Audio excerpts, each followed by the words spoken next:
오늘 하나님의 말씀은 창세기 말씀입니다. 창세기 말씀 나누기 전에 잠깐 또 한 가지 좀 언급하고 넘어갈게요. 우리가 저번 주에 베드로 제자 부르시는 장면을 통해서 우리가 데일리 퀘스천을 드렸어요. 여러분, 한 부분만 주님께 헌신하십니까? 아니면 전부를 헌신하십니까? 혹 그렇지 못하다면 우리는 왜 그럴까요? 이런 질문들이 우리 삶에 다시 한번 하나님을 바라볼 수 있는 도구가 될 것입니다. 제가 오늘도 또 질문이 나갈 텐데요. 기회 되시는 대로 뭐 쓰시면 좋은데 그게 결코 쉽지가 않아요. 그래서 생각만이라도 하시면 하나님께서 그 말씀대로 살 수 있도록 인도해 주실 것입니다.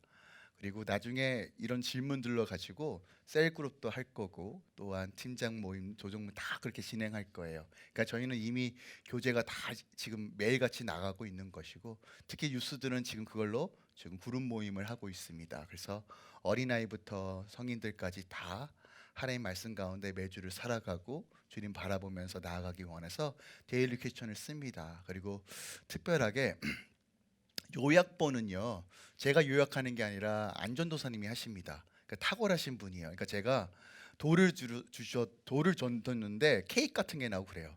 그러니까 저는 되게 설교를 되게 러프하게 쓰거든요. 러프하게 쓰는데 콩알같이 이렇게 탁 정리를 해가지고 마치 제가 그렇게 한 것처럼 싹하게 만들어 주십니다. 이게 얼마나 감사한지 몰라요. 그래서 제가 요약본을 보고 제가 다시 은혜 받아요. 내가 이런 얘기 했었구나. 그래서 도움이 되실 거예요. 점점 길어지는 좀 성향이 좀 있는데, 틈틈이 한 번씩 일주일에 한 번 정도 읽으시면 다시 한번 리마인드 할 수 있고, 하나님께서 지금 우리에게 무엇을 하고 계신지에 대한 다시 한번 방향성을 잡을 수 있기 때문에 권면해 드립니다. 그리고 혹시 그 페이퍼로 필요하신 분들은 말씀해 주시면 제가 다 프린트해서 나눠 드리도록 할게요. 지금 영어본만 좀 있는데, 네. 예. 네, 말씀해 주시면 좋을 것 같아요. 오늘 하나님의 말씀은 창세기 11장 27절부터 12장 5절까지입니다. 창세기 11장 27절부터 12장 5절까지입니다. 하나님의 말씀 받습니다. 제가 봉독해 올립니다. 데라의 족보는 이러하니라. 데라는 아브라함과 나홀과 하란을 낳고 하란은 롯을 낳으며 하란은 그 아비 데라보다 먼저 고향 갈대아인의 우르에서 죽었더라. 아브라함과 나홀이 장가 들었으니 아브라함의 아내의 이름은 사레며 나홀의 아내의 이름은 밀가니 하란의 딸이요 하란은 밀가의 아버지며 또 이스가의 아버지더라.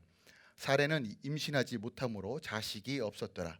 데라가 그 아들 아브라함과 하란의 아들인 그의 손자 롯과 그의 며느리 아브라함의 아내 사레를 데리고 갈대아인의 우르를 떠나 가나안 땅으로 가고자 하더니 하란에 이르러 거기 거류하였으며 데라는 나이가 250세가 되어 하란에서 죽었더라. 여호와께서 아브라함에게 이르시되 너는 너의 고향과 친척과 아버지의 집을 떠나 내가 내게 보여줄 땅으로 가라. 내가 너로 큰 민족을 이루고 내가 복을 주어 내 이름을 창대하게 하리니 너는 복이 될지라. 너를 축복하는 자에게 내가 복을 내리고 너를 저주하는 자에게 내가 저주하리니 땅의 모든 족속이 너로 말미암아 복을 얻을 것이라 하신지라. 이에 아브라함이 여호와의 말씀을 따라갔고 롯도 그와 함께 갔으며 아브라함이 하란을 떠날 때 75세였더라.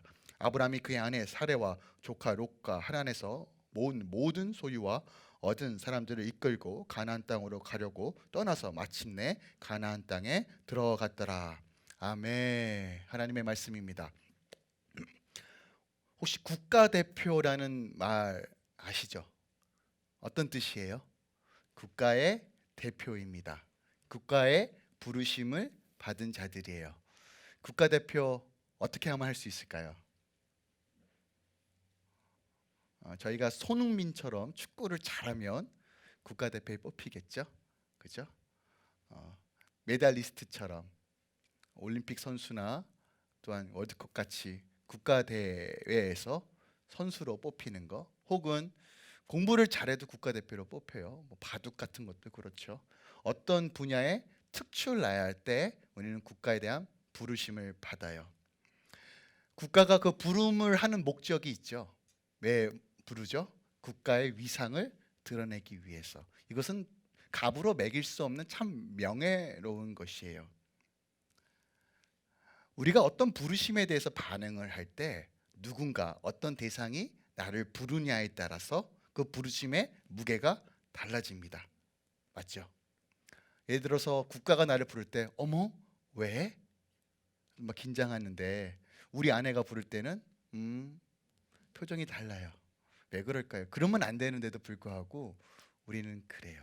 누군가 날 부르냐에 따라서 그 부르심의 목적이 무엇이냐에 따라서 우리는 어떻게 반응하고 어떻게 행동해야 되는지를 결정합니다. 한 나라의 국가가 대표가 되는 건 결코 쉽지가 않아요. 근데 일반적으로 이런 특별한 부르심에 조금 보편적인 부르심도 있어요. 이민 사회에서는 잘 좀 받아들이기 쉽지 않을 수도 있는데 한국에는 보편적인 부르심, 대한민국 남자라면 가야 할 그 부르심이 있습니다. 어디죠? 군대예요. 군대. 여기 살고 있는 다음 세대들은 뭐 영주권자와 시민권자들은 그렇게 와닿진 않지만 저는 한 20년 동안 유학 생활을 했거든요. 늘 국가의 부르심에 긴장했어요. 가야 돼 말아야 돼. 더 이상 얘기하지 않겠습니다. 제 과거를 아시는 분들은 아시니까. 특히 또 군대 얘기 싫어하시는 분들 계시죠? 누구예요? 우리 자매님들 군대 얘기 싫어해요. 군대에서 축구를 했는데 무슨 100골을 넣냐니, 뭐 내가 태클을 했는데 뭐 군단장이 넘어졌냐니, 뭐 이런 얘기 있잖아요. 우리 자매들은 좀 공감하기 힘들어요. 그러다가 어느 순간 갑자기 공감할 때가 옵니다. 자매들이, 우리 여성분들이 언제죠? 자기 자녀가 군대 갈 때. 예전에는 군대 신경도 안 썼는데 자기 자녀를 군대에 보내면 해요. 연평도에 뭐 대포가 쏘아졌다, 뭐 군사가 일어났다 그러면 긴장하죠. 우리 아들, 우리 아들. 왜 그렇죠? 그 전에는 상관없는데 실질적으로 나와 관계가 있다고 하니까 그 부르심에 대해서 다시 한번 생각하고 또 묵상하게 됩니다. 마찬가지예요. 보편적으로 우리가 부르심에 대해서 우리가 조금 정리를 해보면 나를 부르는 사람의 그 사이즈, 가치에 따라서, 무게에 따라서, 또한 목적에 따라서 우리의 행동이 완전히 달라진다는 것이에요. 그렇다면 이러한 관점으로 제가 한 가지 질문을 던져보겠습니다. 만악의 왕 되신 하나님, 전능하신 창조주 하나님께서 만약 여러분들을 부르시고 계신다. 여러분은 어떻게 반응하시겠어요? 이게 이해가 되세요? 이해가 잘 안 되죠. 잔식이 안 돼요. 왜 안 될까요? 앞서 언급한 것처럼 우리는 부르심에 대해서 내가 이해하는 수준으로만 그 부르심에 반응합니다. 이게 인간의 한계이기도 해요. 하나님의 그 무한하신 사랑과 그 은혜가 분명하게 보여줌에도 불구하고 그것을 잔식하지 못해요. 여전히 하나님은 우리를 부르시거든요. 구원을 통해서 선택하여 주시고 무조건적인 선택을 통해서 우리 구원해 주시고, 더 나아가 구원받는 삶이 아니라 더 나아가 하나님의 그 부르심에 따라 그 사명을 감당하는 삶으로 우리를 초대하십니다. 하지만 우리가 그것을 잘 인지하지 못해요. 왜냐? 그 근본적인 이유는 우리가 하나님을 너무 몰라요. 즉 그 대상에 대해서 모르니까 반응하지 못하는 거고, 그 부르심의 무게에 대해서 우리가 깨닫지 못해요. 여전히 우리의 생각으로 그것을 제한한다는 것이에요. 저는 특별하게 우리가 저번 주에도 나눴듯이 베드로가 어떤 제자들이 하나님의 임재를 경험함을 통해서 정말 하나님의 나라를 위해 사는 삶이 무엇인지에 대한 블루프린트를 분명하게 목도했기 때문에 따랐을 것이다 라고 제가 말씀드렸어요. 왜냐? 비이상적이고 비상식적인 일들이 내 안에 벌어졌을 때 그것이 하나님의 은혜요, 하나님의 일하신다는 것을 분명하게 깨달았을 때 우리는 그 반응을 할 수 있어요. 우리가 그래요. 우린 죄된 본성이기 때문에 자꾸 유괴를 따라 살기 원하기 때문에 그래요. 근데 이런 같은 관점으로서 우리가 부르심을 좀 이해하기 원합니다. 여전히 하나님은 우리를 부르시는데 우리 여전히 머뭇거리고 있어요.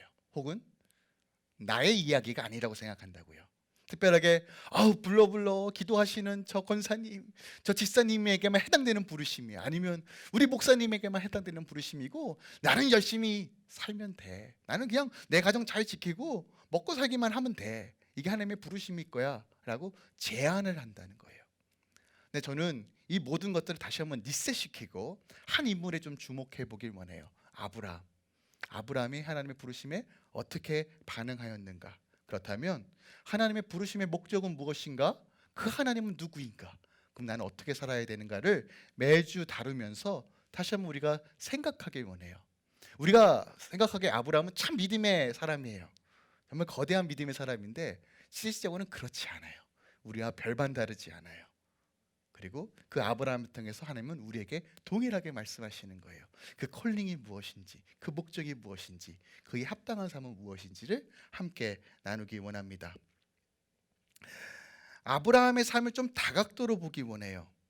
그래야지만 정말 하나님의 부르심과 복음을 제대로 이해할 수 있어요. 왜냐하면 갈라디아서에 보니까 하나님께서 아브라함을 부르셨을 때 그것이 복음이다라고 이야기합니다. 그러니까 복음의 실질적인 이해를 하기 위해서는 우리가 반드시 아브라함을 이해해야지만 더 풍성한 하나님의 나라의 실체를 볼 수 있어요. 오늘 본문은 이렇게 시작합니다. 데라의 족보는 이러하니 데라는 아브라함과 나홀과 하란을 낳고라고 얘기하고 있어요. 데라의 족보, 패밀리 트리가 뭔지 얘기하는데 보통 창세기의 표현 방식인데 족보라고 얘기하면 데라의 이야기가 아니라 데라의 후손들의 이야기, 즉 아브라함에 대한 이야기예요. 당시 아브라함이 어떤 배경 속에서 태어났는지 그의 가족들이 소개되고 있습니다. 당시 우리가 조금 배경 지식을 알아야 되는데 하나님께서 인류를 창조하시고 에덴 동산을 창조하셨지만 선악과는 아니라 깨졌어요. 깨지고 사람들이 정신 못 차리고 범죄함을 계속 죄된 생활을 했죠. 가인의 후손들이 계속 이 세상을 지배하기 시작합니다. 하나님께서 인간을 지은 것을 후회하시고 어떻게 하십니까? 물로 다 싹쓸이 하시죠. 싹쓸이 하세요. 그리고 노아의 며느리, 아들들과 며느리만 남겨두시고 다시 한번 인류를 시작하십니다. 그리고 무지개 언약을 주세요. 그러면 무지개를 볼 때마다 하나님을 기억해야 되는데 그들이 기억했나요? 아니요. 여전히 범죄합니다. 여전히 정말 지긋지긋하게 자신의 욕망대로만 살아요. 그 결정판이 바로 바벨탑입니다. 이 정도까지는 우리가 비크리스찬이라도 한 번쯤은 들어봤을 얘기예요. 노아의 홍수와 바벨탑. 높게 쌓습니다. 난 하나님처럼 되고 싶어 라고 했는데 어떻게 하십니까? 하나님께서 언어를 흩으심으로 뿔뿔이 갈라지게 만들죠. 그러니까 이게 되게 중요한 것 같아요. 하나님의 방식. 그러면서 그 흩어진 무리들 중에 같이 모여 산 곳이 갈대아 우르라는 곳이에요. 이 배경을 아셨죠? 여전히 죄악이 범람하고 의가 없고 자신의 욕망대로 살아가고 있는 이 세상 가운데 그 배경 가운데 하나님께서 아브라함을 선택하신 거예요. 갈대아 우르가 어느 나라였냐면 BC 2100년 전 도시인데 오늘날로 얘기하면 4000년 전이에요. 4000년 전. 4000년 전에 어떤 일이 있었냐면 오늘날 우리가 물건을 사면 영수증 받죠. 토지 계약하면 컨트랙하고 그 종이 받잖아요. 우리 이제는 계약했으니까 이 땅 내 거, 네 거 이거 하잖아요. 그죠? 당시에 이게 있었을까요? 없었을까요? 있었을 수도 있고 없었을 수도 있고. 그죠? 당시 종이가 없었다는 건 다 알고 계시죠? 그런데 거래 계약의 모든 장부가 토판으로 되어 있어요. 그 자료가 있어요. 이게 무슨 얘기냐면 지금은 너무 당연한 건데 그때 일일이 토판에 기록하고 물건을 사고 팔고 세금을 보고했던 것들이 다 기록이 있다는 거예요. 그만큼 문명이 어마어마하게 발달된 곳입니다. 과학과 수학이 엄청나게 발달된 곳이 바로 갈대아 우르예요. 말 그대로 신도시예요. 메소포타미아를 주변으로 해서 엄청난 문명이 발달한 곳입니다. 자, 문명이 발달하면 특징이 뭐예요? 인간이 다스리고 계급이 생기고 또한 우상을 섬깁니다. 맞죠? 그런 곳에 아브라함이 살았다는 것이에요. 특별하게 모든 도시마다 우상을 섬기는 특별한 신이 있었는데 우르는 이게 달을 섬겼대요. 달을 왜 섬겼을까요? 일단은 공중에 떠 있는 걸 보면서 농사는 이네들이 주관한다고 생각했던 것 같아요. 사람들이 해가 잘 뜨고 달이 잘 뜨면 풍요로워질 거야. 풍요의 신으로 난자스를 섬겼어요. 그리고 섬기면 뭐합니까? 얼마나 잘 섬기는지 뽐내야 되잖아요. 그럼 뭐 만들어요? 신전을 만듭니다. 폭이 350m, 넓이가 180m예요. 당시 어마어마한 겁니다. 그런 땅에 교회를 지어야 되는데, 그죠? 물론 교회가 크고 작고 중요하지 않아요. 네, 문득 그런 생각이 드니까 저는 땅만 보면 하나님 여기 교회 세워질 텐데 그런 생각밖에 안 해요. 죄송해요. 부동산 얘기하는 건 아닌데. 그러니까 그 당시 그 신전을 짓기에 어마어마하게 컸다는 거예요. 그만큼 열정과 문명이 발달되어 있는 곳, 모든 것이 구비되어 있는 곳이에요. 근데 그곳에 아브라함과 데라가 무슨 일을 했냐면 유대인 탈무드 전승에 보니까 우상을 만들어 파는 일을 했대요. 당시 우리가 우상이라고 하면 좀 그런데 이렇게 생각하시면 돼요. 당시 문화가 우상 문화였어요. 그러면 문화의 상품을 파는 거예요. 요즘 아이들 전 세계적으로 가장 핫한 가수가 누군지 아세요? 네, 다이너마이트. 걔네들 맨날 다이너마이트. 아니 한인 식당을 가든 코케이션 식당 가든 무조건 다이너마이트예요. 언제 터질지 모르는 이 다이너마이트. 참 신기해요. 한국말로 듣는다는 게 참 신기한데 BTS가 있으면 BTS에 맞는 구스가 팔리겠죠. 걔네들이 썼던 향수, 뭐 손수건, 모자, 티셔츠 팔릴까요? 안 팔릴까요? 팔려요. 그냥 만들면 팔립니다. 왜요? 팬클럽들이 삽니다. 무슨 얘기예요? 먹고 살만 했어요. 먹고 살만 했다는 거예요. 그러니까 니즈가 또 있으니까 수요가 있으니까 만드는 족족 팔렸을 거예요. 그죠? 그러니까 다른 일 한 게 아니라 우상을 만들어 문화를 만들어 그 상품을 파는 일이라면 당연히 가난하지는 않았을 거예요. 그리고 늘 그랬듯이 패밀리 비즈니스예요. 그죠? 친척이 다 나오죠. 아마도 같이 했을 거예요. 어느 정도 먹고 살만했다는 것이에요. 우상을 섬겼고 먹고 살만했어요. 그런데 그곳을 떠났다는 것이에요. 제 안에 또 한 가지 의문점이 뭐였냐면 당시 사회는 트리벌 소사이어티, 즉 부족 사회였어요. 그러니까 나라가 형성되어 있는 것이 아니라 부족과 부족이 형성되어 있어요. 그러니까 안전을 위해서는 서로 동맹을 맺겠죠. 야, 동맹을 맺는데 그냥 허투루 맺습니까? 서로 힘이 있어야지만 동맹을 맺는 거예요. 그러니까 나름대로 재산도 있었고 힘도 있었어요. 그런데 당시 부족 사회였기 때문에 도시와 도시를 옮길 때 어떤 위험이 있어요? 나랑 동맹을 맺지 않는 다른 부족의 공격을 받을 수 있어요. 그러면 도시와 도시를 이동한다는 건 어떤 생각을 가지고 있어야 되냐면 내가 가지고 있는 모든 것들을 잃어버릴 수 있고 죽을 수도 있는 각오를 해야지만 떠날 수 있는 거예요. 이해하셨어요?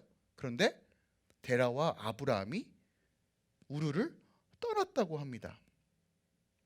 가장 부강하고 가장 아름답고 모든 것이 갖추어 있고 나름 잘 살고 있는 아브라함이 떠났어요.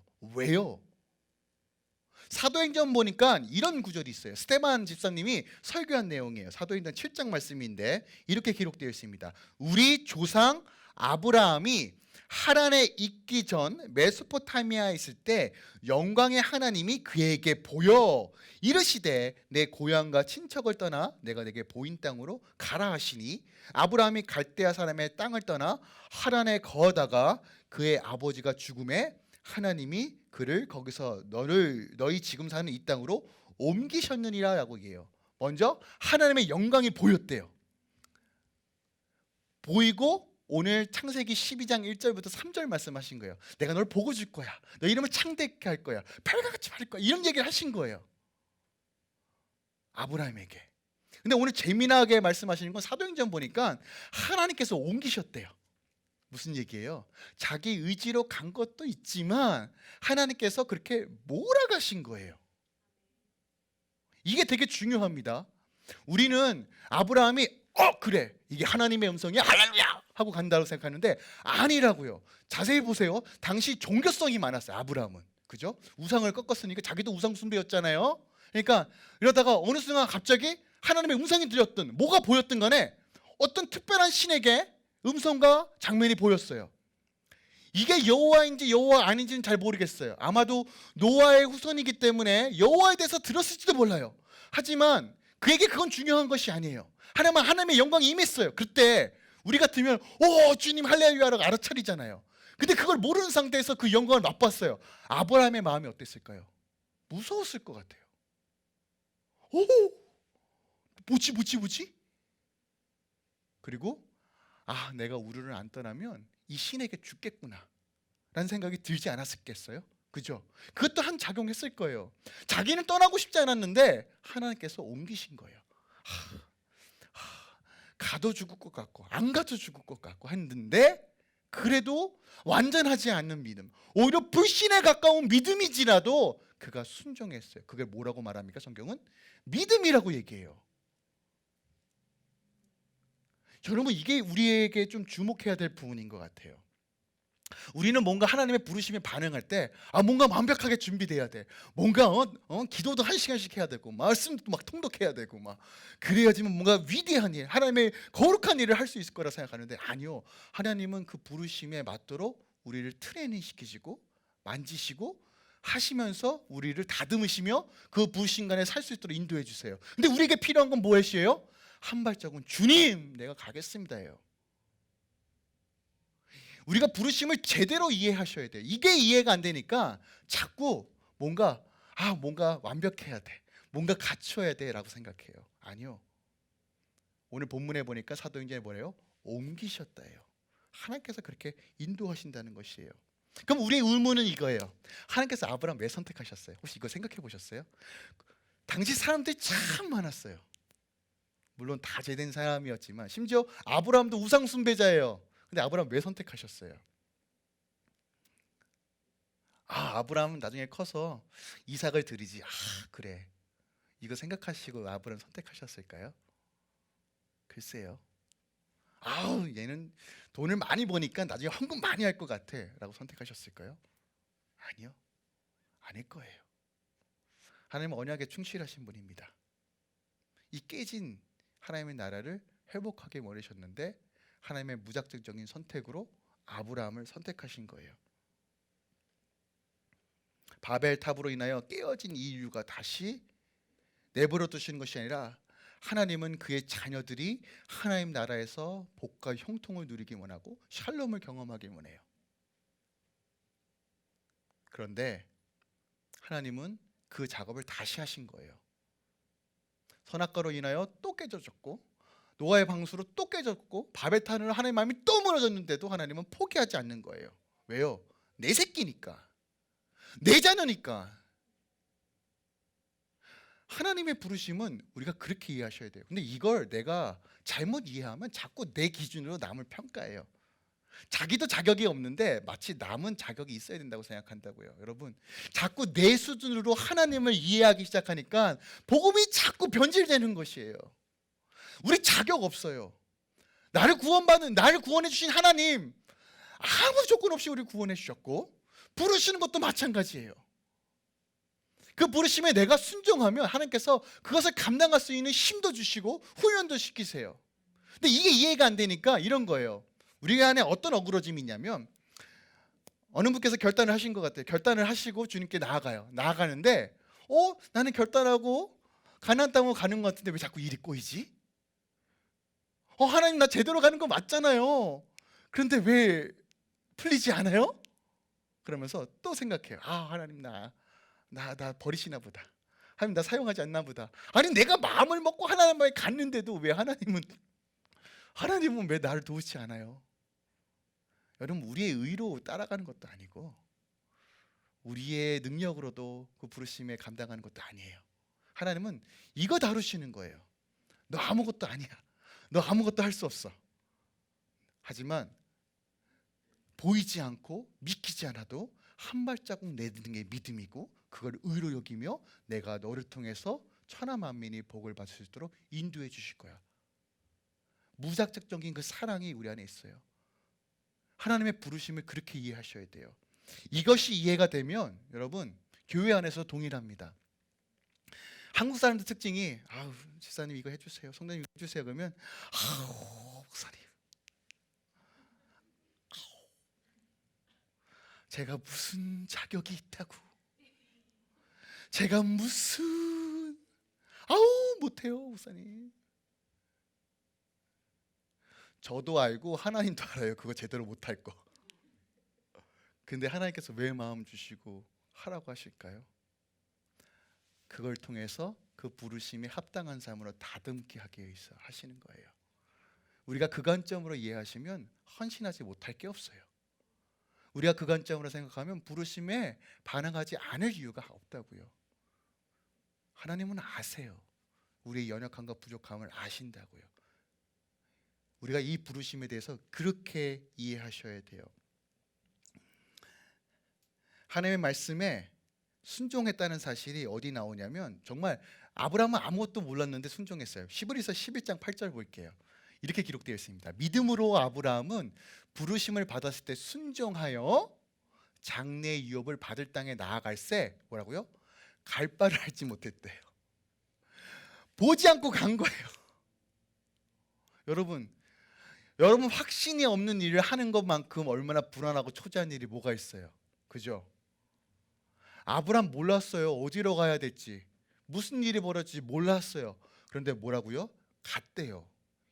이게 의요 믿음이라고 말하고 이게 부르심에 반응하는 삶이라고 얘기하는 거예요. 우리는 뭔가 자꾸 확답이 있고 뭔가 확신이 있어야지만 할 수 있다는 생각이 있어요. 여러분 아니에요. 그렇지 않아요. 그렇지 않습니다. 그런데 여전히 아브라함은 확실한 믿음, 그럼에도 불구하고 여전히 연약함이 드러나요. 어디서 드러나냐면 하란에 머물렀어요. 자, 우르에서 하란까지 대략 북서쪽으로 970km입니다. 970km면 대략 밴쿠버에서 캘리포니아 국경까지예요. 꽤 긴 거리죠. 엄청난 거리예요. 그래도 나름 간 거예요. 그런데 하란은 갈대아 지역입니다. 무슨 얘기냐? BC주가 있고 밴쿠버가 있고 랭리가 있잖아요. 그러니까 우르는 한 랭리 정도고 하란은 한 밴쿠버 정도라고 생각하시면 돼요. 그러니까 상식적으로 이렇게 생각하면, 그러니까 BC주 안에 있는 거잖아요. 그러니까 이런 거예요. 부족 사이였기 때문에 그래도 하나의 테리토리 안에 있기 때문에 내가 우르에서 이런 일 했어. 내가 우르에서 그래도 한 까딱 했어. 이런 것들이 어느 정도 어필이 되는 곳이 하란이었다는 것이에요. 그런데 하란은 가나안 땅과의 국경선이에요. 그러니까 무슨 얘기냐면 하란에서 가나안 땅으로 들어가는 순간 이젠 그 누구도 아브라함을 지켜줄 것이 없어요. 자신이 버텨야 돼요. 자신의 힘으로 어떻게든 살아남을 수밖에 없다는 중압감과 압박감이 왔을 거예요. 정말 죽을 수도 있는 거예요. 그나마 우르에서 하란까지는 it's okay. 그런데 하란에서 가나안 땅으로 가는 건 완전히 다른 얘기입니다. 여전히 우리도요 하나님의 부르심을 알아요. 알죠? 그의 나라와 그의 의. 그런데 여전히 우리도 하나님에 머물고 계시는 분들이 많아요. 아니 매 순간 가나안에 갔다가 하나님으로 백하시는 분들이 많아요. 왔다 갔다. 왜 그렇죠? 문제가 눈앞에 보이니까요. 현실이 눈앞에 보이니까 하나님 보이지 않는 하나님 보이지 않는 하나님의 나라가 아니라 현실 앞에 내 앞에 문제들이 너무 분명하게 보이니까 자꾸 하나님에서 머물고 싶은 거예요. 데라, 아빠 이름 데라인데 데라의 이름의 뜻은 지체하다, 연계하다는 뜻을 가지고 있어요. 성경이 무엇을 말합니까? 아브라함을 지체하고 연계하는 게 아버지였다는 거예요. 우리 삶 가운데 데라 같은 존재가 참 많아요. 자녀의 문제, 환경의 문제, 건강의 문제, 여러 가지 이유로 여전히 내가 하나님의 부르심보다는 현실에 안주하고 지키는 것이 더 낫다라고 판단합니다. 그런데요, 저는 이 장면을 보면서 오늘 본문을 통해서 한 가지 생각을 더 했어요. 어떤 생각이냐면 데라가 죽은 후에 마침내 아브라함이 가나안 땅에 들어갔다고 얘기했어요. 그렇다면 어떤 이유로? 우르에서 하란까지 갔다는 것은 어느 정도 이해가 됐는데 대체 하란에서 어떤 일이 있었기에 그가 정말 마음을 먹고 결단하고 갈 수 있었을까에 대한 고민을 시작했어요. 오늘 본문 말씀 12장 5절에 보니까 어느 정도 재산도 만들어 놨어요. 많은 소유물을 가지고 있다고 표현합니다. 나름대로 하란에서 오랫동안 거주했던 것 같아요. 얼마나 거주했는지 잘 모르겠어요. 그러니까 성경 자마다 너무 얘기가 많이 달라서, 하지만 단순하게 1, 2년은 아닌 것 같아요. 75세 때 하나에서 떠났으니까 대략 저는 한 5년, 10년, 길게는 20년, 30년까지도 봐요. 그 오랜 시간 동안에 아버지와 함께 살면서 나름 거기서도 우상을 깎았겠죠. 뭐 하던 일이 그거니까. 그런데 저는 우르와 하란의 삶이 완전히 달랐던 이유 중에 하나가 뭐냐면 그가 하나님의 약속을 기억했을 거예요. 그리고 주위를 둘러보면서 여전히 우상을 섬기고 있는 하나님의 백성들과 우리의 백성들을 생각하면서 대체 소망이 무엇이지를 생각했을 것 같아요. 또한 우리가 잘 알고 있듯이 아브라함은 자녀가 없어요. 자녀가 없다는 뜻이 어떤 의미일까요? 지금이야 우리가 자녀가 없을 수 있고, 그러면 뭐 과학의 힘을 빌어서라도, 아니면 또 입양이라는 아름다운 제도를 통해서도 우리가 가족을 이룰 수 있잖아요. 근데 당시 애가 없다는 것은요, 저주받은 사람이라는 낙인이에요. 그러니까 돌아다닐 때마다 사람들은 아유, 쟤네들은 저주받았어, 쟤들은 저주받았어, 이런 손가락질을 받았을 거예요. 여러분, 그러면 마음에 열등감이 있을까요, 없을까요? 두려움이 있을까요, 없을까요? 이런 사람들 특징이 뭐예요? 악착 같아요. 내가 저 사람들 짓밟겠다, 그런 생각이 있지 않았겠어요? 이런 생각들, 세상을 바라보는 눈들, 대체 소망이 어딨지? 나에게 복이 어딨지? 라고 생각했는데 뭐라고 말합니까? 하나님께서 내가 너가 복이 될 것이라고 얘기해요. 아브라함은 이걸 발견했은 거예요. 아, 여호와 하나님이 소망이구나.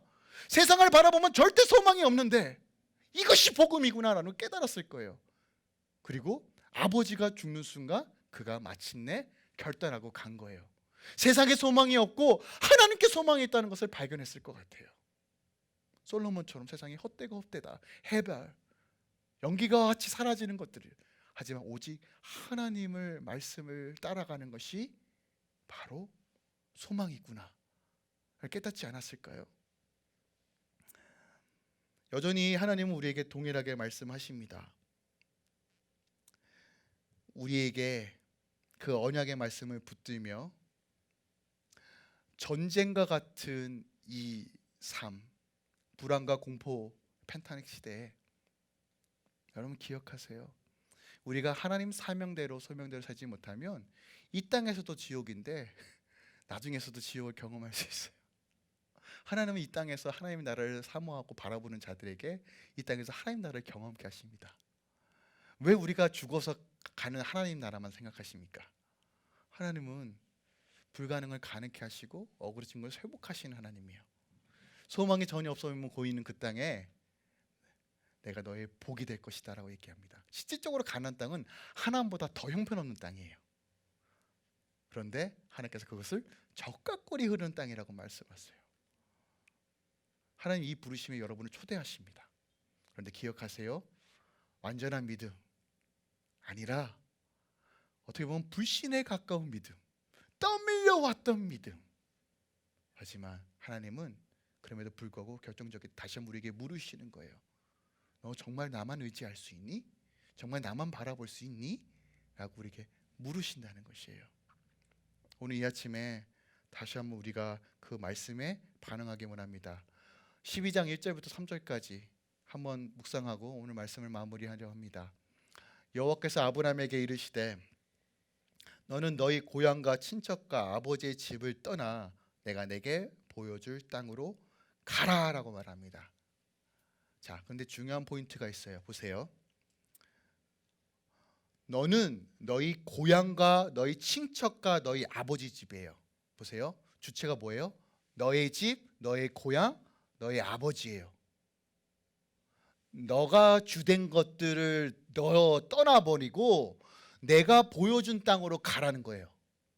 무슨 말이에요? 부르심에 합당한 삶은 내가 가지고 내가 의지했던 것들을 내려놓고 하나님께서 보여주신 그 사명으로 가라는 거예요. 땅이라는 것은 사명을 의미합니다. 하나님의 부르심을 의미해요. 그게 우리가 구원받은 자의 삶이라는 것이에요. 하나님은 여전히 지금도 일하십니다.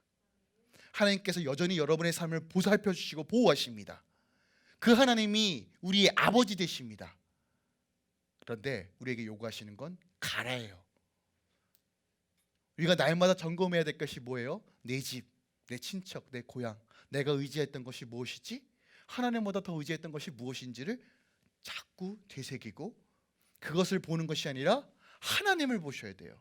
하나님이 커 보이고 하나님이 왕 되심이 분명하게 믿어지면 우리는 갈 수 있어요. 다시 한번 여러분들에게 도전을 주고 싶어요. 갈 때 하나님께서 어떤 말씀을 하십니까? 오늘 2절입니다. 큰 민족을 이루고 내게 복을 주며 내 이름을 창대케 하리라. 큰 민족을 이루겠다라는 것은 히브리어로 고이란 뜻이에요. 어떤 정확한 정해진 영토 안에서 왕이 통치한다는 개념을 가지고 있는 단어예요. 무슨 말이에요? 갈 때 하나님께서 너의 삶의 영역을 보호하시고 다스린다는 뜻이에요. 내 이름을 크게 하리라. 이름은요, 단순한 이름이 아니라 영향력을 뜻해요. 당시 무슨 말이에요? 내가 너를 통해서 예수를 드러낼 것이다예요. 그 하나님의 일에 도모하고 그 하나님의 나라를 위해 산다는 거 너무나 귀하고 값져요.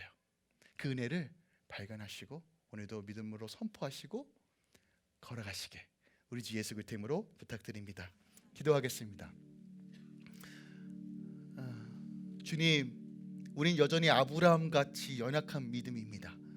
하나님에서 여전히 머물고 하나님한테 떠밀려오고 그 선하심과 그 인자하심과 그 풍성하심을 깨달음에도 불구하고 여전히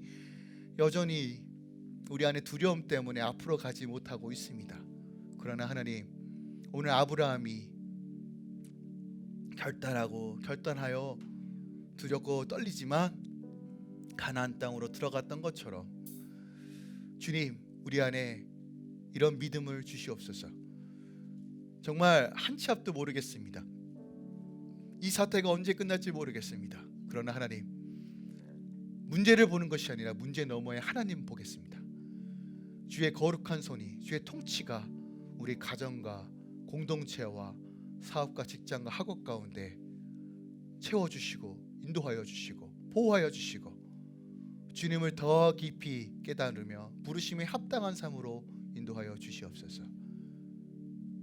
모든 영광 주님께 올려드립니다. 예수님의 이름으로 기도합니다. 아멘. 우리 그 자리에 일어나셔서 한 번 더 찬양하며 나아가겠습니다.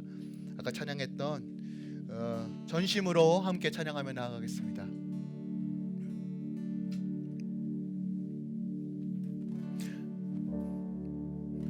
주님 손에 맡겨드리리 나의 삶 주님께. 아멘.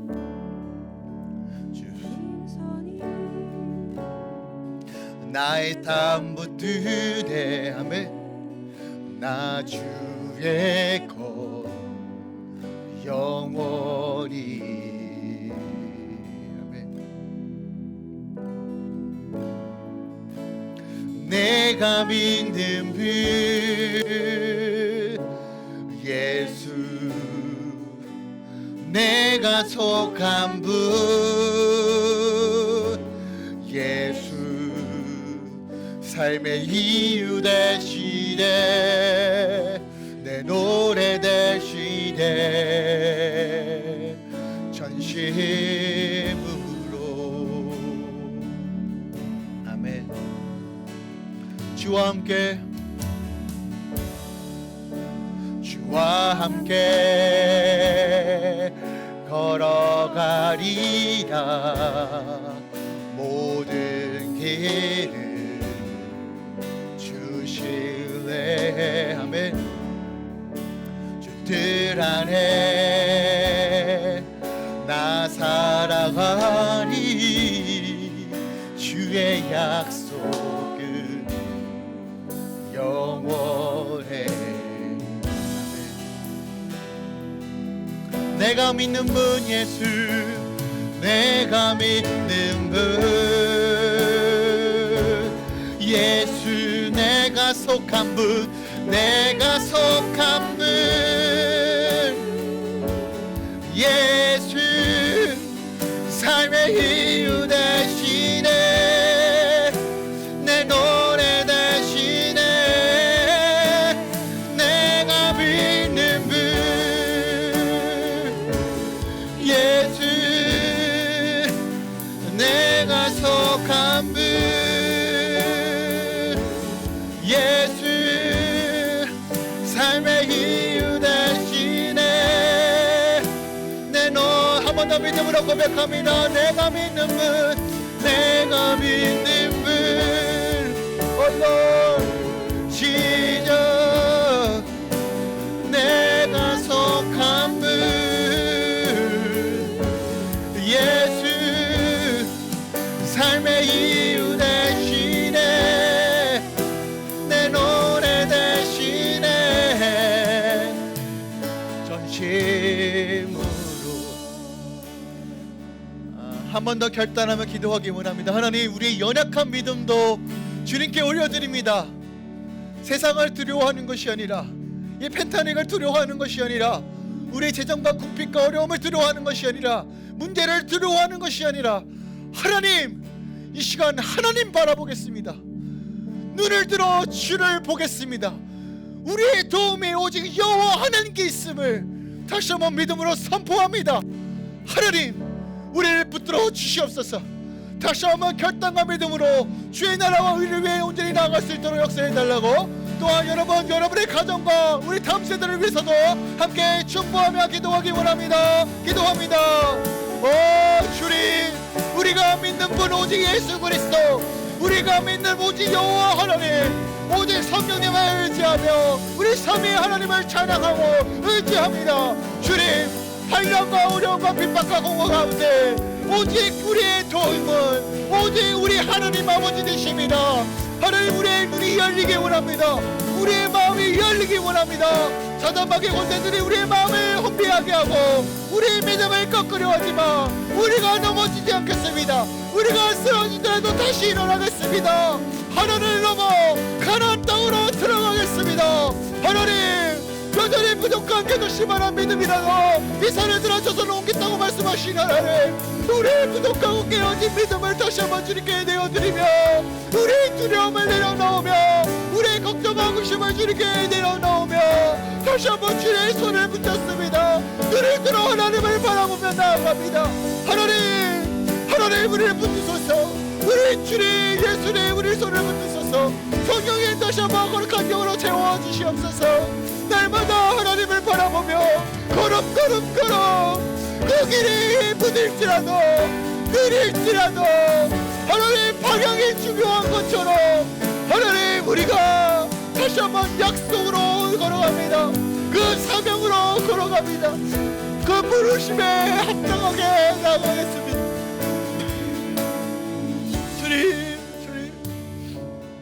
주님, 우리의 믿음을 주님께 올려드립니다.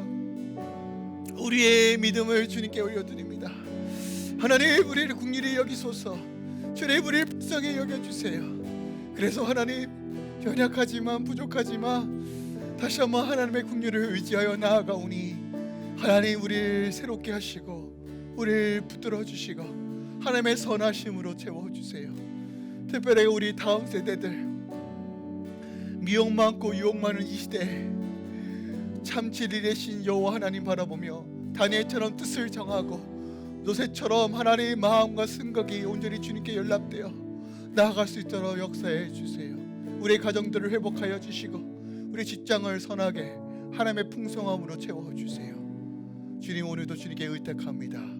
주님 홀로 높임 받아주시고 선하게 인도해 주세요. 이제는 우리 주 예수 그리스도의 은혜와 우리 아버지 하나님의 놀랍고 지극한 그 사랑과 성령님의 내주교통 충만 역사하심이 오늘도 우리가 믿음으로 한 걸음 한 걸음 결단하며 주의 부르심 따라 나아가려고 결단하는 주의 모든 성도들의 삶 가운데, 직장과 하업 가운데 이제부터 영원까지 함께 있을지어다. 아멘.